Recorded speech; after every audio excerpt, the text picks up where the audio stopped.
Hi, I'm AJ Kyle, Investment Manager at Walter Scott & Partners, one of the partners with Future Asset.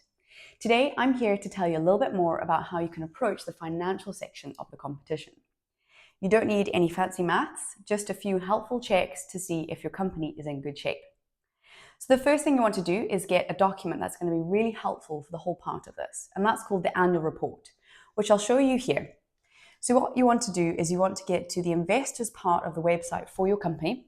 As you can see, the company that I'm using as my example is Greggs, the sausage roll business.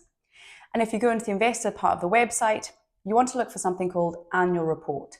And you want to download the most recent one if you can find it. And this is a document that we'll be using. Profitability. Is your company making any money? So the part of the annual report that you want to use for this element is called the income statement. And when you're thinking about this, you want to look at something called operating profit.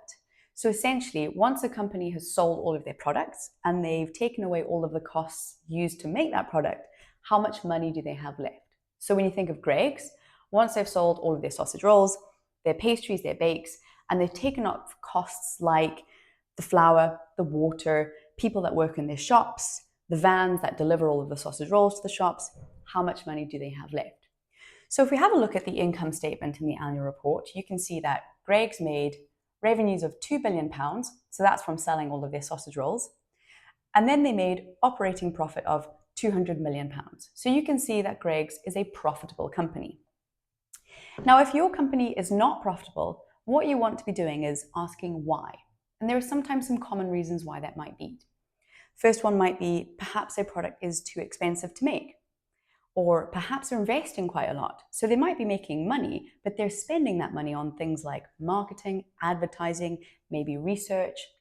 And then finally, perhaps your company is just really small. Is it really early on in its journey, not yet making money?